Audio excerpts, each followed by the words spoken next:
De Niro, Tarantino, Stanley Kubrick. Chers amis, bonjour. Good morning everyone. This is Adrian from ispeakspoken.com. C'est Adrien de ispeakspoken.com et aujourd'hui, on va voir ensemble s'il faut regarder des films en VO pour progresser en anglais.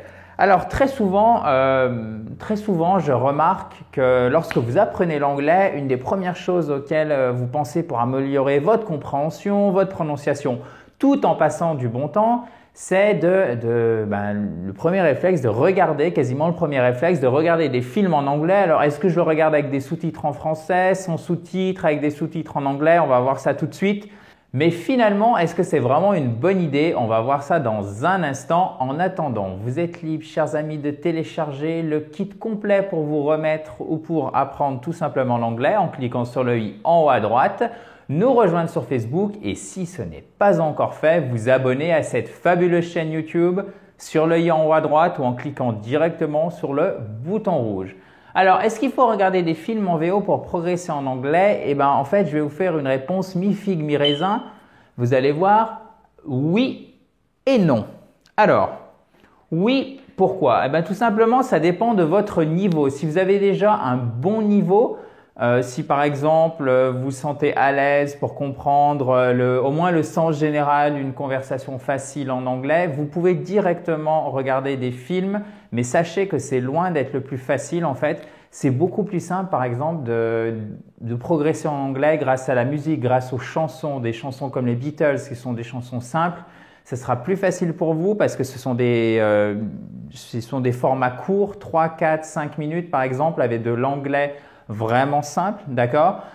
Autre chose aussi, après les chansons, vous avez les dessins animés pour enfants. Ça, c'est vraiment très très bien. Je vous en mets un d'ailleurs que vous pouvez regarder gratuitement sur YouTube. Je vous mets le lien en bas pour y accéder. Donc, quand je dis en bas, c'est sous la vidéo, dans la description.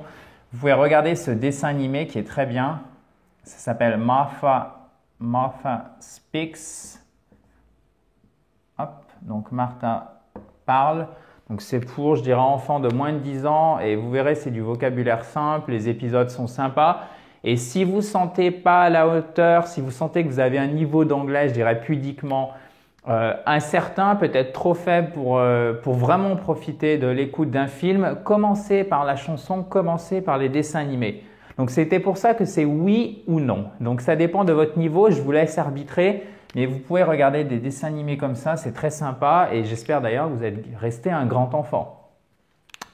Est-ce qu'il faut regarder avec des sous-titres? À moins que vous ayez un très bon niveau de compréhension, moi je vous invite à mettre des sous-titres. Dans la mesure du possible, évitez les sous-titres en français parce que ce qui va se passer, c'est que vous risquez de lire le français et de vous concentrer sur l'image et du coup l'écoute en fait, elle va passer à la trappe. Donc, évitez dans la mesure du possible les sous-titres en français, d'accord? Quel film? Alors là, je vais vous donner une astuce, mais vraiment toute bête que je vois curieusement, que je vois pas souvent en fait, et que vous pouvez utiliser, que moi j'ai entre guillemets évidemment découvert un peu par hasard. Regardez les films en anglais que vous avez déjà vus doublés en français. Je suis sûr qu'il y a des grands classiques américains que vous avez regardés en français. Ce qui d'ailleurs, de vous à moi, lorsque vous commencez à regarder des films en anglais, vous ne pouvez plus revenir en arrière. C'est très dur de regarder des films doublés français parce que vous voyez toutes les imperfections. Donc, dans la mesure du possible, passez au film directement, évidemment, en anglais. Sinon, vous n'allez pas vous améliorer. Mais une astuce toute bête, regardez les films que vous avez déjà vus. Et évidemment, vos films préférés, peut-être qu'il y a des films que vous avez vus 10 fois. Donc là, vous connaissez l'histoire, vous connaissez les personnages et c'est parfait en fait pour vous concentrer sur l'anglais. Voilà. Une dernière chose, il y a aussi Netflix qui est vraiment mais très très bien. Alors je ne sais pas si vous connaissez, vérifiez si c'est disponible dans votre pays. C'est le cas aux États-Unis, en Angleterre, en France, en Allemagne il me semble. Pour les autres continents, je ne suis pas au courant, mais regardez, allez simplement sur netflix.com, donc .com. C'est 10 € par mois par exemple en France, donc c'est un investissement assez réduit. Qui vous donne accès à une gigantesque bibliothèque de documentaires, dessins animés, films, séries, tout en anglais. Ce qui est génial sur ce site, déjà c'est très facile d'utilisation. Au passage, c'est totalement légal, d'accord? Donc ça vous évite de télécharger sauvagement ou faire du streaming. Donc allez sur Netflix, vous avez une qualité d'image qui est haut de gamme et surtout vous pouvez mettre les sous-titres, choisir la langue pour les sous-titres.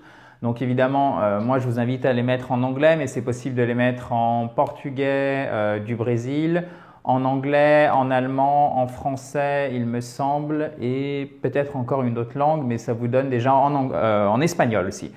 Mais mettez-les en anglais, utilisez Netflix, c'est 10 € par mois. Franchement, c'est vraiment, moi je l'ai évidemment à la maison, c'est génial. Vous pouvez regarder sur tablette, etc. Et vous pouvez emporter ça aussi sur votre téléphone. Donc profitez-en. Si, encore une fois, si vous pensez que votre niveau est pas au top, commencez par les dessins animés et après les séries, d'accord? Parce qu'on pourrait en fait écrire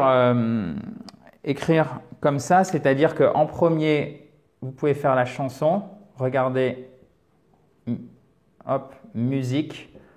En second, vous pourriez par exemple regarder des dessins animés. Donc quand je dis en second, en fait, c'est plus votre niveau d'anglais augmente, en fait, plus vous pouvez regarder des dessins animés, après des séries. Alors pourquoi des séries avant les films? Parce que les séries, moi je trouve souvent que c'est plus facile à comprendre. D'accord, au niveau du contexte, parce qu'il y a une histoire qui se suit et le format est plus court. Surtout au début, c'est dur de se concentrer pendant 1h30. C'est pour ça que, honnêtement, moi, je vous déconseille de commencer par des films si vous sentez que vous avez vraiment du mal à comprendre l'anglais. Commencez par la chanson, ces chansons musique, d'accord? Puis les dessins animés, puis les séries et enfin passer au film en VOST.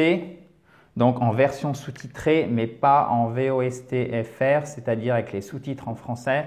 Ça, c'est une fausse bonne idée pour progresser en anglais. Voilà, chers amis, donc maintenant, je pense que vous êtes au fait quant à savoir s'il faut regarder des films en VO pour progresser en anglais. Je vous remercie pour votre attention. Vous le savez, vous pouvez télécharger le kit pour apprendre ou vous remettre à l'anglais simplement en cliquant sur le i en haut à droite. Vous abonner à cette fabuleuse chaîne YouTube si ce n'est pas encore fait ou bien évidemment nous rejoindre sur Facebook, toujours en cliquant sur le i.